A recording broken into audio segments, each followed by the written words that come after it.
Seems like Dwayne Wade is not too happy with the play of the Chicago Bulls. He doesn't like being on the outside looking in of the playoffs. And there's a lot to really digest when it came to the Celtics putting a smackdown on the Bulls.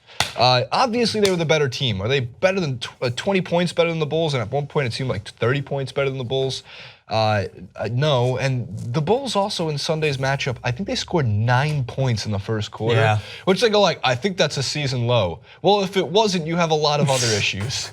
Look, 9 points is remarkable when you see it in the box score because you go, I've seen guys like Kevin Durant score that in 3 minutes, let alone an entire quarter. Let's get right to this is element number 10. It's the second one of these two elements before we get into the standings. He kind of posted on his Instagram and his Twitter in terms of how the Bulls' status is and how it's affecting the team. Could that have a despairing effect on players when guys are on the court who may not be ready for those minutes? I don't know. I wish upper management could be answering these questions because I'm tired of answering the same ones every game. I wish I had the answers, but I don't. I don't want to say too much. I don't want to say the wrong thing. I want to go out there and try to play and try to lead, find a way for me and Jimmy be better to help these guys. We have to go look at the film and sit down with coach and see what we can affect the games a little bit different because right now they're watching us on these pick and rolls. We have to find a way for us to help, for us to be better so we can help everybody else get better.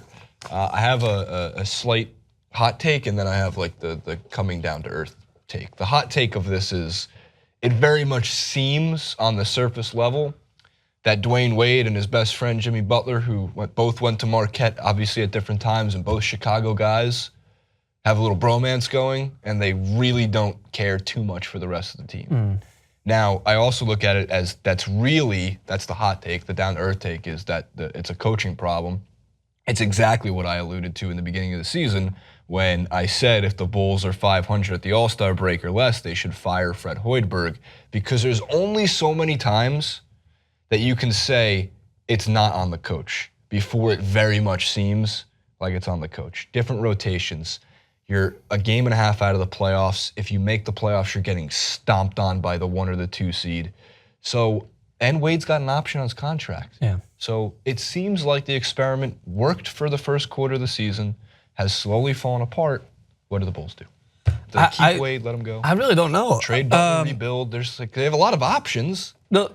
The reason why I agree with you to the point where I think that Dwayne Wade clearly has a soft spot for Jimmy Butler and vice versa, and I think those two have become they're trying to take up the role as the mature heads that are trying to guide these younger players because you look how young some of these players are in this team. They're very inexperienced. But then when you look at the way that Rajon Rondo was handled as well, I feel like there is an internal struggle in the Bulls where they don't know how to manage players. And I think that is echoed throughout some of the younger players where I don't think they respect as much players like Jimmy Butler and Dwayne Wade as much as they should because the reason I always, more often than not, will side with Dwayne Wade is because I just respect the man. I respect what he did at Miami, taking a lesser role to allow for them to win a championship and then having to pick up the pieces when LeBron James leaves. Allowing for the Heat to, I would say, be where they are still today because he was helping in the guiding of players like Hassan Whiteside and other players in that team who are taking up a more responsible role in that team. And I think that it's a testament to how he cares for the team. So I can't bring myself to imagine that he's just out there for himself and Jimmy Butler more so than he is the team. I think that he's frustrated. I think that when you watch, I tuned in for the last 2 quarters of this game. I watched the highlights back though. I can tell that it's just simple defensive issues. Like tracking your man, by the way, which is a soccer reference. That's tracking runners. Like it's just, if someone's going to put a screen up in front of you, they're trying to find an open look. That's as obvious as it can be. And specifically Chicago Bulls, when I was looking at their statistics afterwards, they're one of the easiest teams, specifically in the East, to score on in the last 2 quarters. And you watch how easy these players were finding open looks.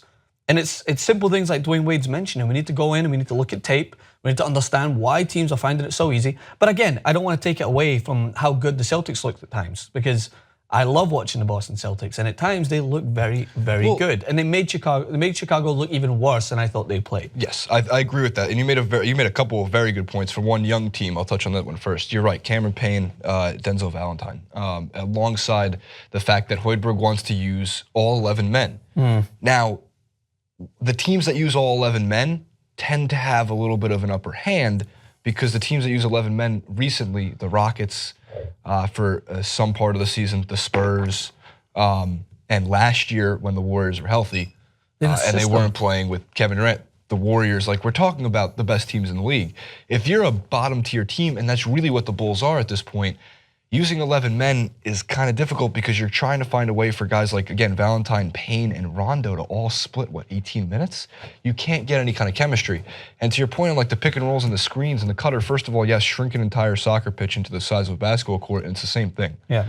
You have runners. When a Messi makes a backdoor cut, a backdoor run to the goal, there's no difference. If he's open, he's not scoring you. The top of the key, if Jimmy Butler makes a backdoor cut to the basket, what's the point? Put the ball in the net. Yeah. Put the round ball in the net. Put the round ball in the net without it touching any of the other parts of the net or the basketball hoop. Even better, swish. For basketball and soccer. Now, granted, in soccer though, you hit the post. It's style points if it banks the post and goes in. That's very true. Crossbar down. I know those people out there that have celebrated hitting. I've played with players that have celebrated hitting the post, and I say to myself, they even makes the same sound. It makes like a dunk sound. Dunk. Whenever I teach young kids, I'm the boring guy. Whenever I was teaching like kids for soccer, put it in the bottom corner. Yeah, the keeper doesn't care whether you hit it in top bin, upper. Yeah, well, you're the Diego Costa of striking. Just put it in the bottom corner, man, and get the job done. I agree with you. But the one point I did want to pick up on as well is you're mentioning those teams. What do they all have in common is they can use their depths because they have a system that fits seamlessly into the way they play. Like when you switch out someone who's coming in if you're bringing in someone for Steph Curry or for Klay Thompson, then you're more expecting them to find an open look on the wing. You're expecting them to be able to at least hit the three ball, because if you bring in someone who's not going to fit into that system, that's going to upset the rotation. And that's where some of the best teams in every sport, if they've got a system in place, players that come in from the bench and are depth players, they better buy into that system or else they're not going to find a look. Whereas I see the Bulls, when they're using these alternate players and they're bringing in people to try and adjust the system, they're not playing the same way. They're playing differently. And they're making similar mistakes, which I agree with, but they're not they're not buying under the same message as a team, I don't believe. Yes, and they're playing stripped down. They're playing predictable. What he's saying about the film room and watching tape is that it's very predictable, their offense, man. When they come up for even their pick and roll offense, which is as simple as it gets, teams are picking up on it, and it causes spacing issues, which there's none of when Rondo's on the floor, which is not how Rondo plays the best to his ability. And look, I don't know how many times, I get it, he's misunderstood. DeMarcus Cousins has called him a misunderstood player in the league. Paul Pierce called him one of the most misunderstood players in the league. I don't know what I'm missing. It seems like since Boston, without Doc Rivers to manage you, his best asset as a coach, never the X's and O's, never play calling, never fourth quarter decisions, managing egos was his best and still is his best quality. Without, Zen Master Rivers to calm down Rondo, I don't think he's misunderstood. I just don't think he's useful in any system without a coach who can keep him under wraps. So what do the Bulls do?